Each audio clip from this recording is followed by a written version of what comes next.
Okay. Just wait for a few seconds for people to come in.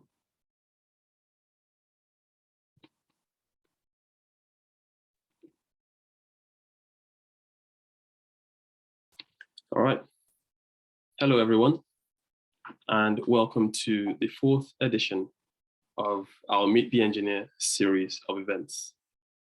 My name is Dr. Toby Elishakin, and I will be your host and panel chair for this evening. This event is an opportunity for young students, school leavers, and degree holders to understand more about engineering, both in terms of the work itself and in terms of personal experience. Now, we've got a special one planned for you today.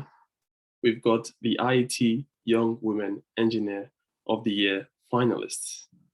We are in the presence of greatness, guys. Today, we've got with us Eftychia Kurzari, Anna Will, Dr. Cara McGrath, Denise Salvanadan, Nipuni Karunaratne, and Lauryn Jays. Now, we plan to have more of these in the future where other people, engineers, are able to come around and talk about their work and their journey. We've got a few house rules we've got to run through very quickly before we start the event. Firstly, as you might have heard, this event is being recorded so that those who are unable to attend this event live can go looking for it and revisit it in the future later on. The link to the CPD certificates for this event will be posted in the chat. We have also got a survey for you to fill afterwards to tell us how we've done so that we can improve for future events. Please use the Q&A function to prepare your questions for our guests, for our speakers this evening. And this webinar should take between 45 minutes and 1 hour. And we expect and will try our best to keep to time. Our agenda for today is as follows. We're starting now, and then we've got an introduction. We have our speakers who will be introducing themselves as well. And then at about 6:10, we'll start with the panel session with questions from myself. Later on, we'll get questions from the audience. So please, through the first 30 minutes of the event, prepare your questions, put them in the Q&A box so that we can pose them to our speakers. And then at about 6:55, we'll wrap up the event and close.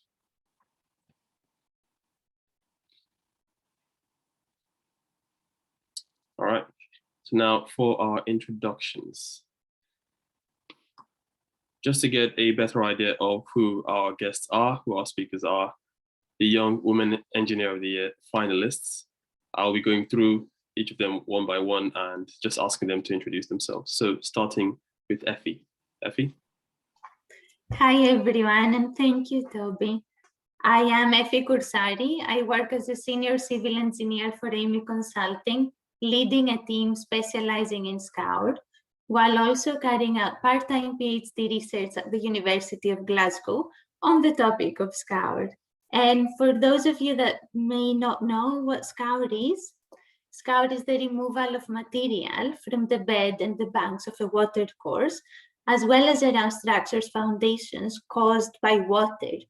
And if it exceeds a certain level, it can cause a structure to collapse. Scout is the main impact caused of climate change on infrastructure, and it is responsible for approximately 60% of bridge collapses, leading to major socioeconomic impact, but also in loss of lives. So the most exciting part of my work is that I get to design and invent solutions that help protect infrastructure, the environment, and people. All right, thank you very much. Thank you. Yeah, just as a guide for the remaining speakers, just introduce yourself, what you do, and the most exciting part of your work, as Effie just did. All right, so next we've got Lauryn. Lauryn, go ahead. Hello, thanks Toby. So my name's Lauryn. I am an apprentice mechanical engineer working in the building services team at Arup, based in Nottingham. Building services consist of mechanical, electrical and public health systems that help a building to function. As I'm an apprentice, I'm still halfway through my uni degree into this. But the most exciting bit about my job is the different buildings I get to work on. I've worked on some really prestigious buildings, but I think my favourite's probably been a hotel in Prague called W Prague. That was really, really interesting to work on. All right, nice. All right, Dr. Ciara. Hi, yeah, thanks Toby. Sorry, struggling to find the mute button. So I'm Ciara. I am a lecturer in aerospace systems at the University of Manchester. And my work really all focuses on spacecraft, space missions, and astrodynamics. So essentially, I study how spacecraft move and how we can model and understand that motion so that we can design better space systems. The most exciting part about my job, I think, is that every day is different. Some days I'm working with companies and organizations to help them look at what space missions could help give them data for what they need here on Earth. And some days I might be teaching and working with lots of students on their student projects, helping them to make their ideas a reality. So I just love the variety that I get in my job to work with a whole range of different people. All right, lovely. Thank you. Anna. Thanks, Toby. So yeah, hi, I'm Anna, and I work as an engineer at Frazer-Nash Consultancy. I joined there as a graduate after I studied a master's in mechanical engineering at Durham University. So as a consultant, I work with lots of different engineering companies in a variety of industries and kind of including nuclear, transport and defence. I think that's probably the most exciting part of my job, is just how varied it is, and I'm solving lots of different problems kind of every day. I mainly do project and program management now for product development, and at the moment I'm working on autonomous systems. Oh, interesting. Delani. Hi everyone, my name is Denise Salvanadan.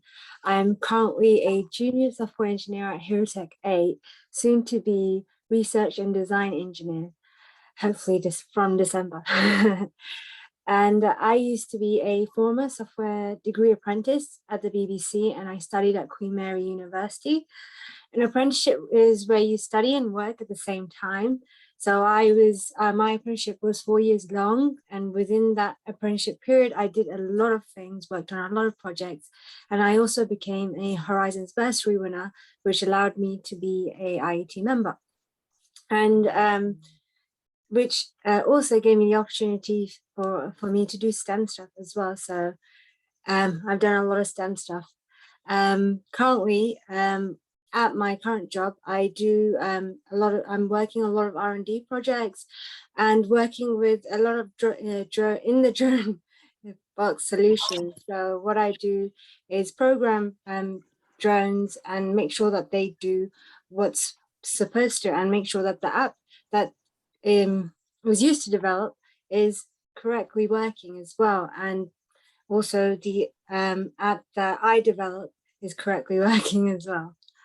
The most exciting part of my job is that not all the time, I'm not in the office all the time, so I do have the opportunity to go out and field test the drones and see everything for myself, and also engage with clients as well. Thank you. All right, thank you very much, Lani. Nipuni, please. Yeah, hi everyone. So my name is Nipunikaratna. I'm currently working as the Digital Technology Model Factory Manager for Rolls-Royce Civil Aerospace. So in Rolls-Royce, I have worked in various departments from services, production. Now I'm in digital technology. In there, I lead a team of experts delivering advanced analytics for our intelligent engine vision. And also in parallel, I'm an entrepreneur myself. So I have started my own company in R&D. So we work on research and innovation, working on Industry 4.0 solution for cross-sector, whether it's nuclear, aerospace, or even more. And we work with government projects as well as single client. And I think the best part, or like what I enjoy most, is while working as aerospace engineer myself in Rolls-Royce, which is amazing. It's not a single day is the same, I would say.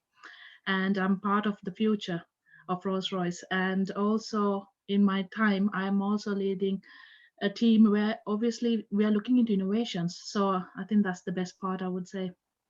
Yeah. Yeah, thank you very much. It seems like a common theme among everyone here is innovation in terms of what everyone seems to be doing. So I hope the audience is taking note there. Working within innovation and working to drive innovation is quite important, and seems to be a common theme among standout engineers. So just to go through, first of all, another general question for all of you: what motivated you to go into engineering? Just for those who might be thinking about going that route, or who are in that route at the moment and are not sure of what they're doing. So what motivated you to go into engineering? First of all, with Effie. So I was exposed to engineering since a very young age, as my family owned a construction firm back in Greece. And my father used to take me with him to sites, and he used to show me how things worked. And I was always very amazed by what an engineer could create. So knowing that engineering is all about designing, analyzing, and inventing, I always knew this was the career path for me. All right. Going down to Lauryn.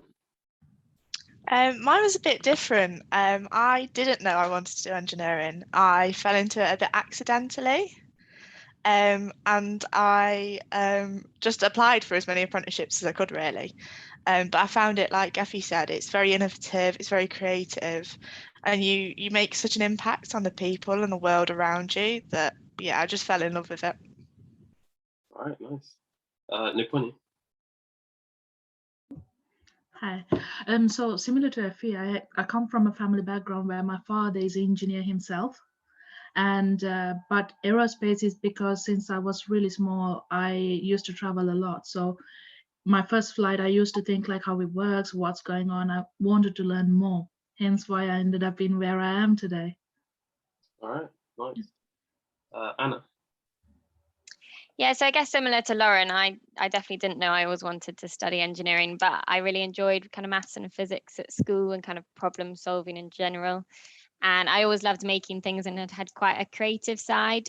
I guess I was really inspired in the end to study it, as I kind of wanted to help people and improve society. And I think that's why it continues to interest me, as I always feel my work has a kind of tangible impact. Okay. Delani? For me, it will be my GCSEs. So I was really good at ICT and sciencey subjects. So I decided to go to a UTC, which is like an engineering specialized school. And I studied computer science, mathematics, and did a BTech engineering diploma. And that's where I was interested in robotics, electronics, and computer science. And that's when I decided I'm going to do robotics, because I just really enjoy all aspects of like electronics and computer science, because I like to build the hardware and then program it to do something. And that's what I enjoy doing. So then I did a degree apprenticeship to get a lot of experience in software engineering. And now I've gone into robotics, following my dreams. All right, nice. Dr. Cara? Yeah, so I always really liked science and maths when I was in school, but I never really knew what an engineer was. I didn't understand it. I thought it was somebody with a hammer who made lots of noise and, you know, fixed cars. And so actually it was a real last minute decision. I had actually applied to astrophysics in university, and at the last minute, my dad convinced me to switch to engineering. And the way he convinced me was, he said, a bit like what Anna just said, that engineers get to have a real impact on the world around them. They get to solve problems and create new technologies and do some good in the world. And I thought that sounded really, really exciting. So that was why I ended up in engineering, and I'm really glad I did. All right, lovely. Thank you all. It seems that we have quite a mix of people who really wanted to go into engineering from a young age, and people seem to fall into it. And I really like that because it provides a nice balance, if you will. You know, not everyone has the opportunity to maybe grow up within an environment where they can see the engineering practice, you know, they can see those things and maybe develop an interest in it from a young age. There are people who, like myself, happen to fall into it. You know, from my background, you can either be an engineer, doctor, or a lawyer, and I chose to be an engineer. You know, so it is quite nice that we have quite a mixture of motivations here. I'll now like to go into specific questions for each of you. If we could possibly keep our answers brief so that we can get a chance to get questions from the audience later on. All right, so I'll be starting with Effie. Yeah, so Effie, you are currently doing a part-time PhD while working full-time. Am I correct? Yes, that is correct. That's actually quite impressive. Well done. I just ask, like, what's the biggest challenge in doing that so far? What's the biggest challenge you faced? First of all, I do get great support by my employer. My studies are funded by my employer, and I do get some time off. So I am on a day release to work on my research. However, the biggest challenge for me so far has been managing to switch, you know, from my daily work into focusing completely on my PhD a day a week. And also because I am a line manager and technical manager of a team as well. So these responsibilities have also had an impact, and finding the right balance has been difficult at times. However, saying this, I have a great team that are very, very helpful, and everyone is so supportive and understanding. And I believe it is working well so far. All right, that's good. That answer kind of highlights the importance of having a great team around you. You know, if you feel that you're doing complex stuff. I happen to have it the other way around. I did a full-time PhD with a part-time job, and I found it quite difficult and not something I would want to do again. But yeah, thank you very much for that. So to Lauryn, you mentioned you're working as a building services engineering apprentice. Yeah. Yeah. Yeah. All right. So, what drew you to? No, you already talked about what drew you to engineering. I'll ask you another question. How has your experience been so far as an apprentice? It's challenging, but it's great all at the same time.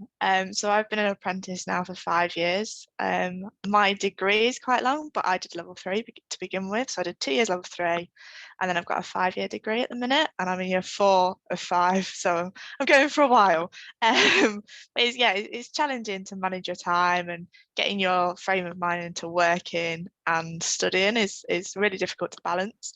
But it's great. I really like the fact you can apply what you learn at university straight to your job, and I'm really like applicable. I like to see it hands-on, and I find that really, really handy, that you can then just take your theory you've learned in the day and go to work the next day, and it all relates. So yeah, I found it great. But the support's been amazing as well. The team are great, and yeah, they are advocates for apprenticeships. So I've got that big support network around me to make sure that I can get through it. Thank you. I've always personally wondered how apprenticeships actually work. I'm not originally from the UK and don't really know how it works, and I imagine some of the audience would probably be in my position as well. So just to ask as a follow-up, what has been the advantage of doing an apprenticeship been on your career generally? Yeah, so my apprenticeship, it just started as like a level 3, like sort of like A-level grade learning course, and it was supposed to only be 2 years. But then it developed into going to university as well. So that's all funded by my employer. But one of the big advantages is you being able to work while you're learning. That's one of the biggest things, because like I say, you can take that theory just back and put it straight into what you do. But yeah, apprenticeships are great. All right, lovely. So Dr. Cara, your work focuses quite a bit on space environment. outer space and everything related to that. So firstly, what is astrodynamics for those of us who don't know? If you could give us a short distilled version. Sure. So yeah, so my research area is astrodynamics, and that is essentially just how things move in space. So that could be how our Earth moves around the sun, how the moon moves around the Earth, or how any of our spacecraft and satellites move around the Earth or move out into deep space. So it sounds fancy, but that's all it is. It's how things move in space. I hope I'm right in asking this question, but I imagine that there's a contrast in your work in terms of working on systems that are meant for the space environment and working on systems that work within the Earth atmosphere. Yeah. Yeah, absolutely. Right. So, what's that like working with both types of systems? Sure. So I would say there's a couple of big differences when you're dealing with space. One of them, from my perspective, thinking about how things move, is this idea that in space, nothing stays still. So when we put a spacecraft into orbit around the Earth, it's always traveling around that path around the Earth, and the Earth is moving underneath it, and the Earth is moving around the sun. So everything is always moving. It's not like a drone that can hover above a point on the Earth. So trying to understand how all these different moving parts fit together and how you can make that spacecraft go where you want and do what you want is really tricky. And the other big thing is for people who actually design the hardware to go into space. The real trick with spacecraft is that once they're up there, we can't fix them, we can't touch them, we can't change them, we can't change the batteries. So we have to make sure that everything that we send up there is going to work really, really reliably for a long time, because it costs a lot of money and takes a lot of time to put something into space. So that's the really important thing, is to make sure that we get it right first time and every time. Amazing. Thank you very much for that. I feel like I have a much better grasp of what astrodynamics is now and what you probably do. Yeah, so Anna, on your profile, it says you are part of your company's system design and management team. Yeah, can you just elaborate for us what that means, the combination of system design and management? Yeah, sure. So yeah, as I'm a consultant, I kind of work with lots of different engineering companies. So I work with clients from kind of project initiation, and you kind of have to understand their requirements and kind of expectations. And then you kind of design a technical approach to kind of meet their needs. So within our team, we work across all industries. So I guess to make it come to life a little bit, I've got a couple of examples. So I worked with London Underground, kind of optimizing a maintenance regime for them. So kind of starting from scratch and looking at what their problems were and then trying to come up with solutions. I've kind of researched the future technology of blood transfusions.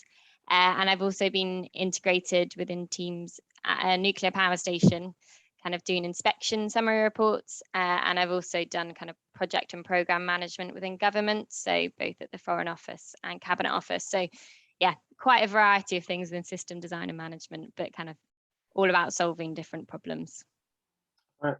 Thank you very much.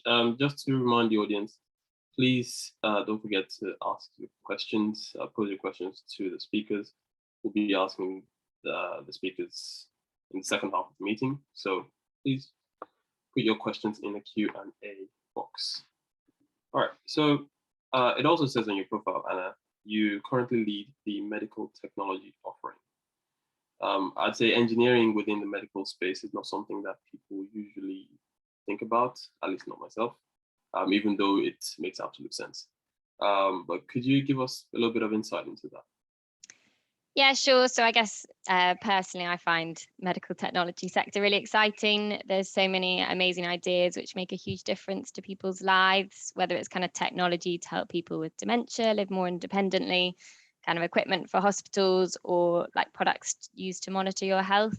A project recently that I've been doing has been the kind of Wheels of Change project with WizKids charity. So WizKids are a mobility charity which we provide wheelchairs to young people. So the aim of this project was to kind of develop a prototype that showed the art of the possible, bringing kind of a powered wheelchair for young people to the 21st century. So yeah, this was a great project, and we kind of drew up concepts and then got loads of feedback from the users and occupational therapists and engineers to kind of down select a design and then build and test it. So yeah, that's just kind of one example of things that are going on in medtech, but there's so much more. So yeah, lots of exciting things, and I hope to continue to do more in that area. All right, thank you very much. Thank you. I like the way you put it. I imagine that's a common term, medtech. It's not something I think. Yeah, so I shouldn't use the abbreviation. Yeah, it's just Yeah, abbreviation of medical technology. Yeah, it's quite cool. And while it actually makes sense, looking at things like insulin monitors or even big equipments like the ones they used to scan for tumors and stuff like that. Like engineering goes right into the core of medical technology and medicine itself. So yeah, I think it's quite important work that you're doing. Nipuni, you are a digital technology manager at Rolls-Royce. Can you tell us what that entails? Yes, so in the digital team, I'm working as the model factory manager because digital technology is a big team. And in there, where I look after the advanced analytics team. So basically, if I could simplify it, if you imagine like a taxi on the road, if the more business that it drives or the more value that it can get is while it's on the road, more than coming for services or us just, things falling apart. As the team where I'm supporting, our vision is to support the intelligent engine, which is basically, if you're looking at that taxi, if you know exactly when is it going to come for services, what part is actually going to break, so we can be fully prepared to fix what's broken and to put them back in the road doing their business, which is the most important thing for the customer. So aircrafts is the same, so different technology, but at the end of the day, it's a transport method. And what we want to do is with the intelligent engine, do predictive analytics and condition analytics to support that idea of, how long should it actually be on the sky, like, flying, doing the business. And then when it comes to services, find out exactly what to replace or repair and go from there. So that's basically my team supporting with analytics. I hope that helps. Thank you. You made a point that you have been the youngest in pretty much every stage of your career so far. For those who might be in similar situations, can you give us a brief overview of what that was like and if there were any challenges that came with it?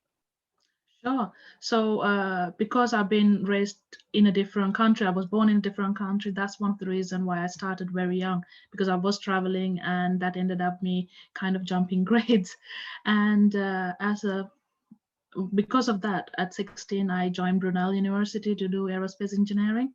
And that's not a common age. So first of all, it was challenging because you can't have a bank account because you're underaged, below 18, and there was a lot of problems. But I think one of the advice I would give is believe in yourself. There will be challenges, but if you believe in yourself and what you do, there is nothing that can stop you. So go with that dream, have that dream and believe in yourself, go with it with the persistence of doing the best you can. And that's the main advice I can give to anybody who's in there, whether it's a young person or somebody who's in their mid-career. All right, thank you very much. Yeah, no worries. All right, Delani, you are a very accomplished software engineer already at Tech 8. Yeah. So I think you already mentioned what a software engineer does, but you also mentioned that you work a lot with STEM UK. How has your experience been with that so far, and what lessons from your experience can you share? Yeah, sure. So I did briefly mention that 2017, when I did my apprenticeship, I won the IET Horizons Bursary Award. And that allowed me to volunteer a lot and more opportunities to volunteer as a STEM ambassador. But then at the BBC, they also did the STEM ambassador scheme. And throughout my apprenticeship, and even now I've got involved in many STEM events with schools doing presentations, and one of the major ones is the first Lego week. Anyone can volunteer for that. You don't need any experience. You can volunteer as a judge or a referee or just a timekeeping volunteer. And that helped me get into robotics, because throughout my apprenticeship, I didn't really do anything robotics related, and that helped me. I was a robot design judge, and you didn't need to have experience for that, but that helped me gain the confidence to be able to judge teams and also give feedback and communication skills. So I gained a lot of skills over time as well. Even during presentations, at the start, I was really nervous and shy, and I would always shiver on stage. But now I can go up there confidently and not think about anything and present. And I will say that volunteering is really good. It's good to inspire the younger audience as well. But then also you can see that your self-confidence and the way that you present yourself is much different to how you did it first. And I am lucky as a STEM ambassador. I've got a lot of recognition, and I've went all over social media and the news, and won some awards as well. And I would encourage everyone to just take part in as many STEM activities you can, because you're also making an impact and inspiring the next generation of engineers or scientists. All right, thank you very much. That's a lovely, well put answer. I can definitely relate to the part of not being able to present. At the same point, I couldn't stand in front of people. And the ability to develop that part of yourself is quite important. It's a really important skill that it seems pretty much everyone here has already mastered. But yeah, it's quite important. Thank you all so much. I will now start with questions from the audience. We've got a few technical career specific questions, and then we've also got a few general type questions. So Effie got a question, technical one. If you could give us a quick well-rounded answer. How have techniques evolved in Scour?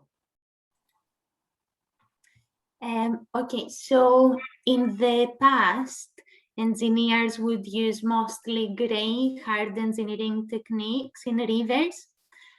However, this has caused damage to the ecosystem, and also they are not as effective. It's now been proven years later.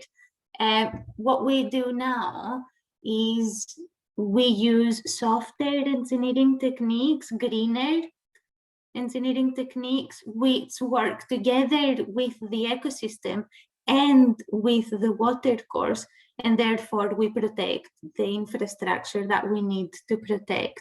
Also, we have innovated a lot in monitoring, which wasn't the case in the past. So in the past, engineers would have to go on site physically to check what is happening.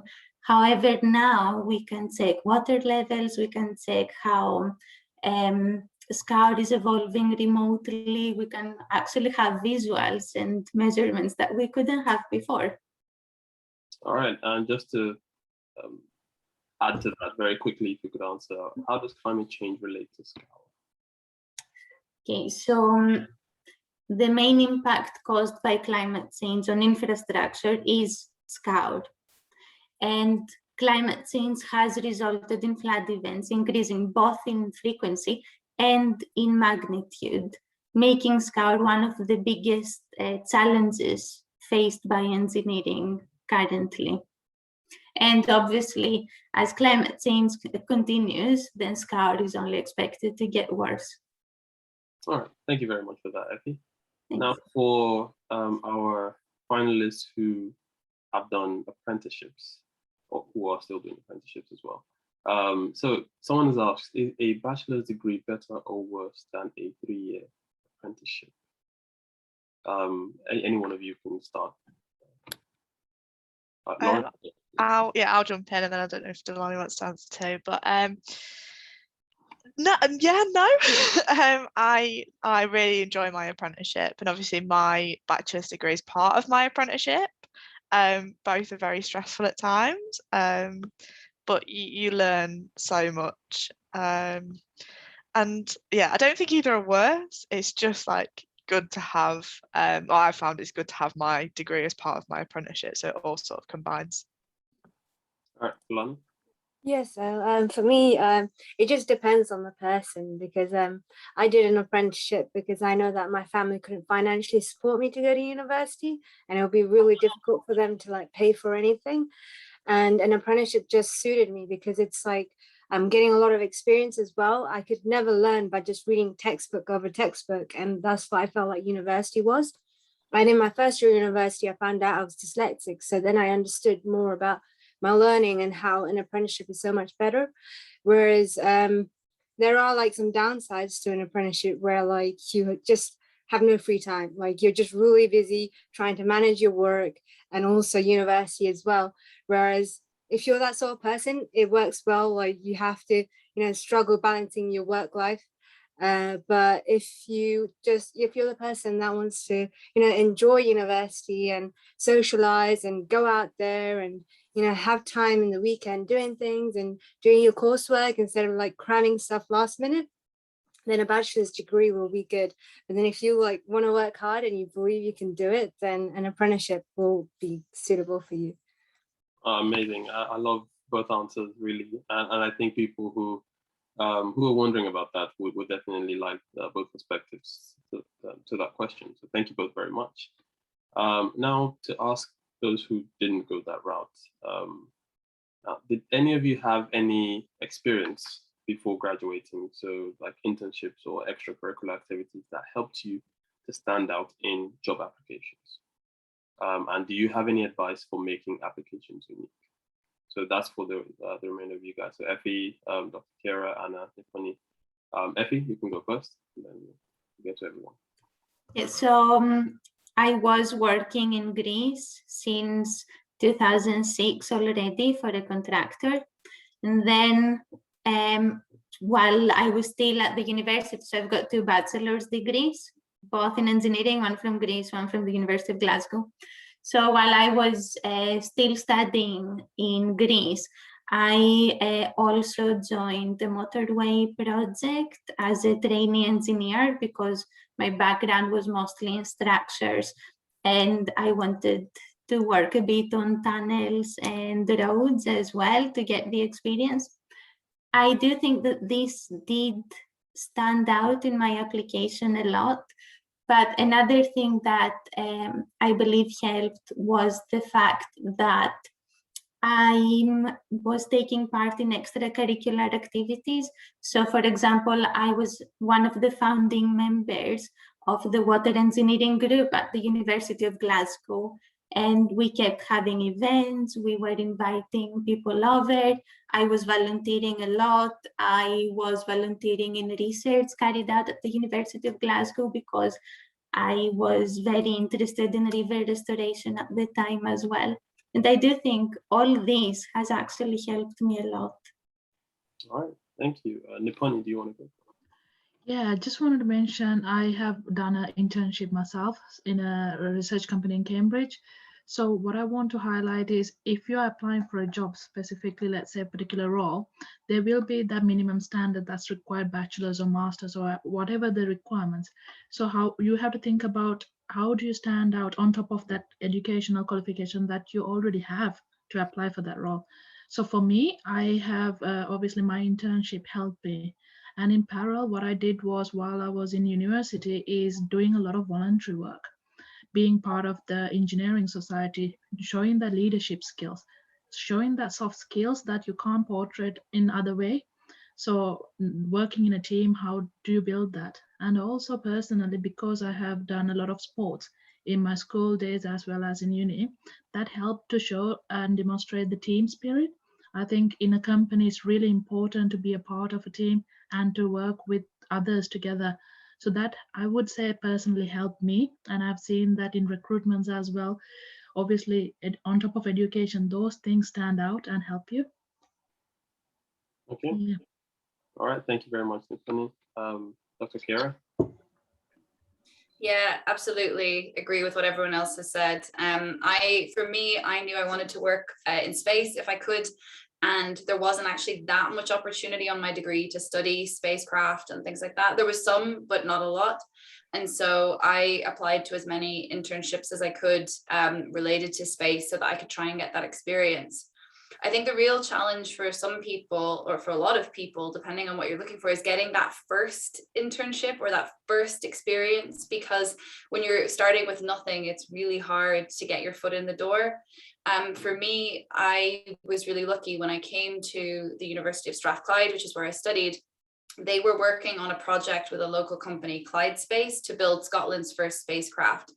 And so I saw that as an opportunity to get involved in something that was right on my doorstep. What I would say to people is, when I turned up, I had no idea how. I knew this was happening, but I had no idea how I could get involved.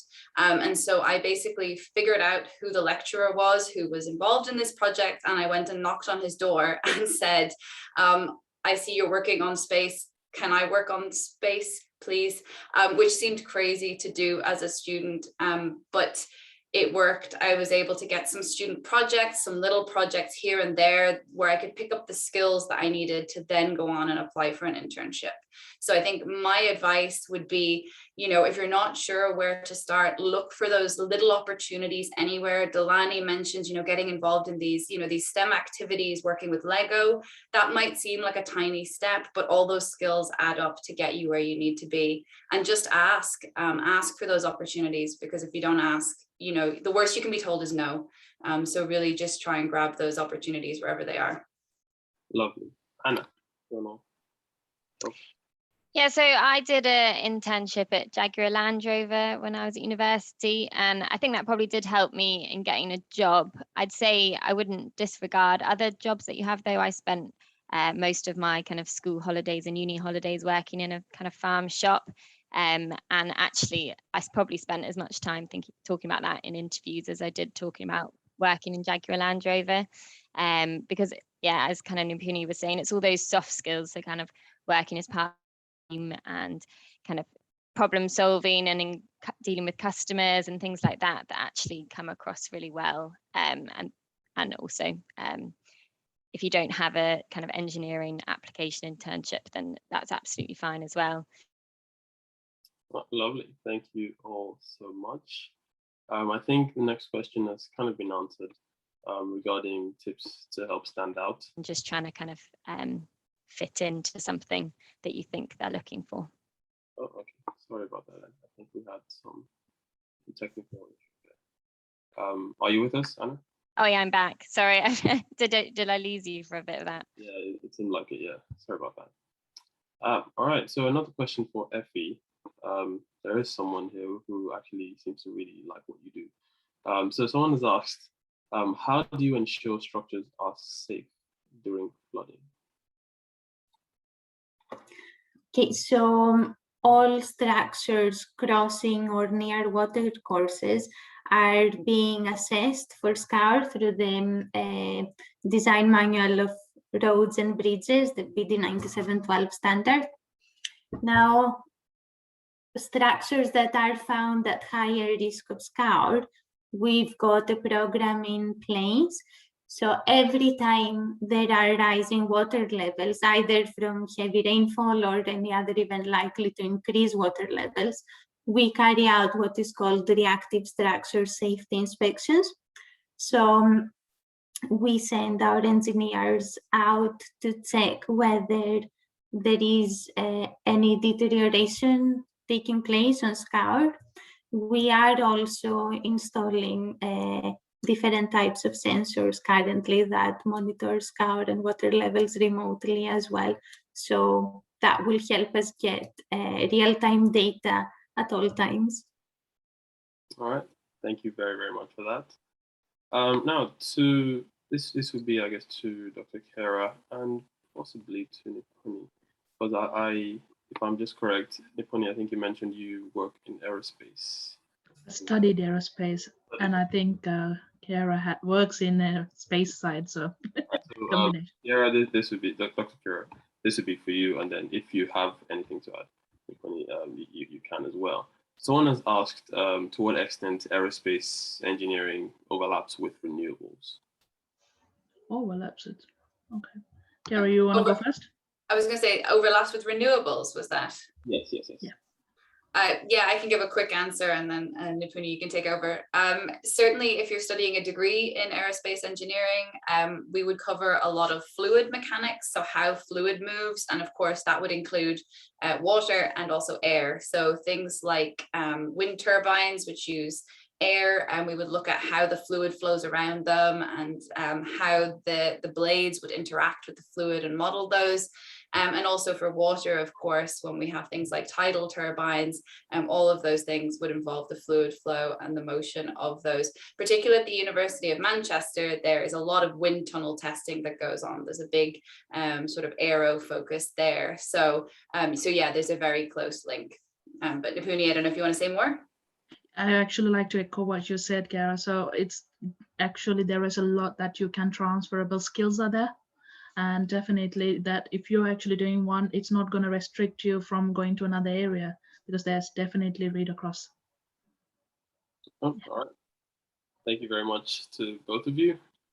We have a question for Anna. So Anna, was consultancy something you wanted to do and knew a lot about before you applied? And there's a follow-up question there. Are there aerospace projects to work on within your space, within your work? Yeah, so I guess I chose to do consultancy mainly because I didn't know what I wanted to do. So I studied a general engineering course for 2 years and then specialised in mechanical. I still wasn't really sure what aspect I wanted to kind of go into. So I'd done an internship at Jaguar Land Rover. I had enjoyed that. But I kind of wanted to try out working at lots of different companies and in lots of different things.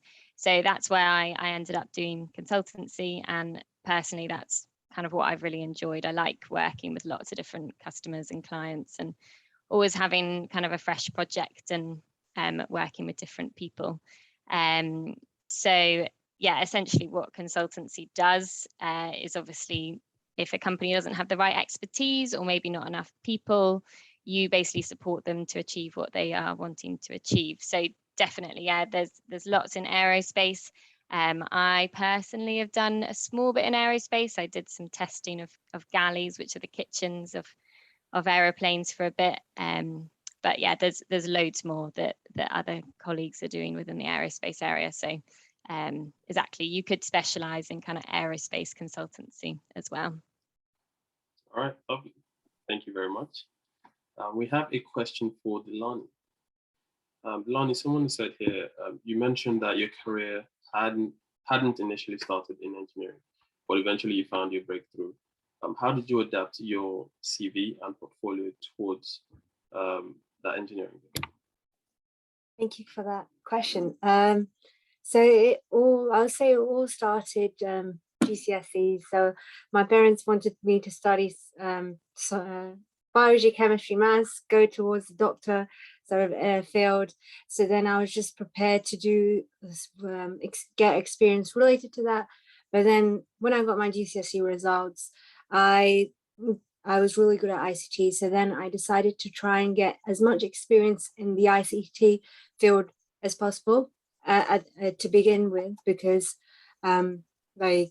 that's what I was really good at. So I did a lot of admin work, and then I started doing like things such as like office duties and stuff in year 11 and 12. And I did an internship as well after doing the NCS program.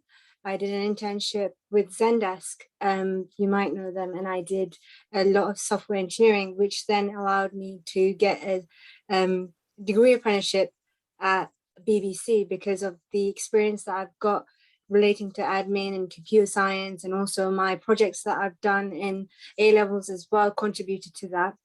And I got lots of software engineering experiences. But then when I was applying for apprenticeship, I didn't get into all of them. It's not just experience that you need in that field, it's also like the soft skills that everyone mentions. So like the confidence and like communication skills. And when you do these different sort of activities in your interviews, you have to like meet every single criteria. And even getting into robotics, I really struggled finding a robotics related role because I didn't have any robotics experience either. And that's when I decided, oh, maybe I need to go into and do a master's in robotics engineering. But then luckily, the company that I'm working for now accepted me into an interview, and I was able to show that I was really passionate about robotics, even though I didn't get any experience. And I said that I am really willing to learn as much as I needed and, you know, do the training needed to be able to do that role. And the main reason why I got the role was because I had the ability to adapt. So when doing the apprenticeship course, I worked in 3 different teams, and they worked on different technologies and tools, and I was able to learn different things and pick up things from the different teams.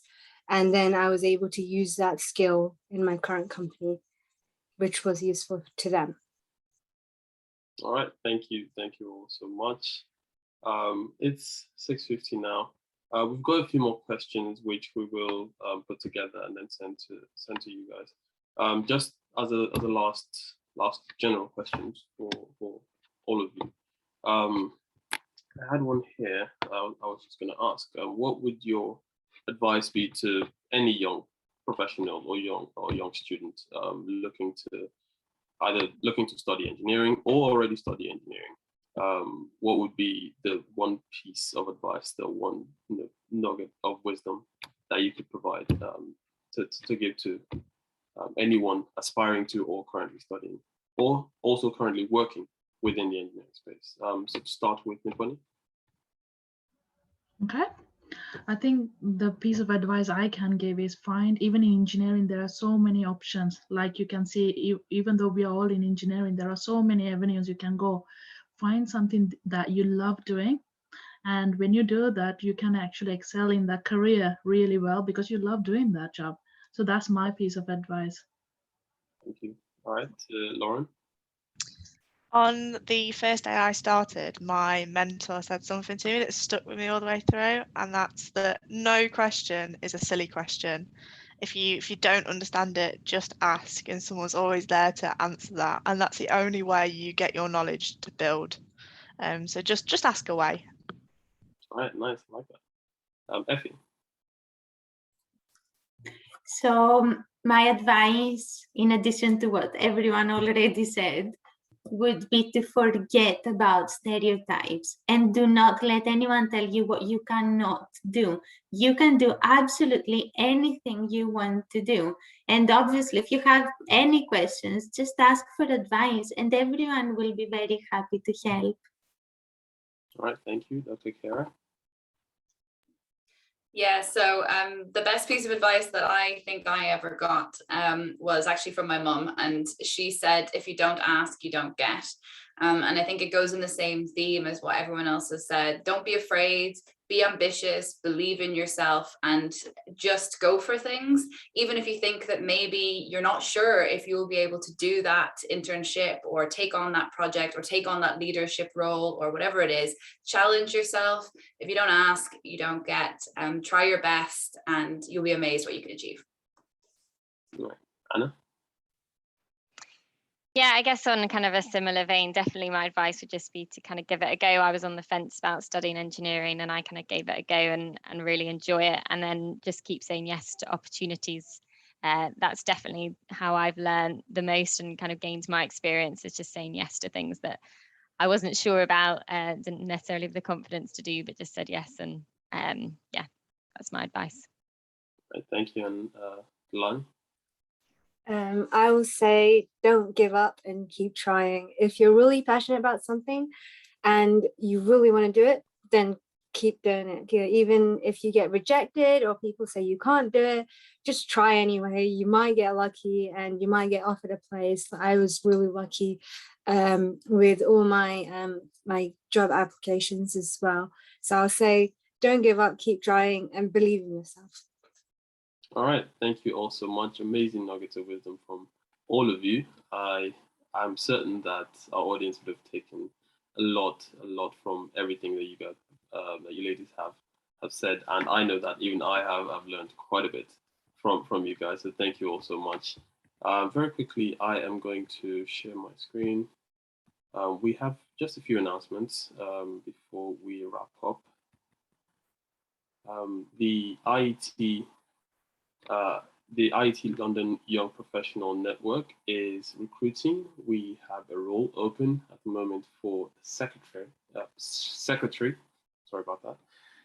And essentially, the role is to help to administrate the London Young Professionals Committee. You will be supporting the chair, the vice chair, and other members of the committee, really in providing impact. I think I would say that's the long and short of pretty much what we do.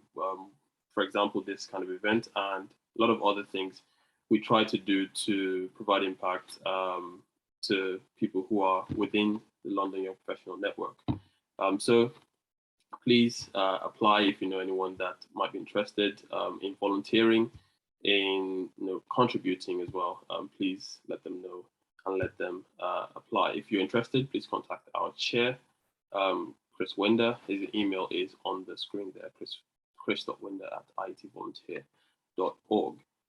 It's not on here, but we do have the Young Women Engineer of the Year event on December the 3rd, if I'm correct. Yes, so please register for that as well. I have been told there is a gift for those who register. So if you want a gift, and I do know someone who got a gift last year, I think so. Yeah, it's legit. So definitely register for that. For the Young Women Engineer of the Year awards on December the 3rd. All right. Finally, thank you very much. If you want to join our team, like I've mentioned, the secretary role is available. Please do let us know. There are emails right on the screen there to contact us if you have any questions.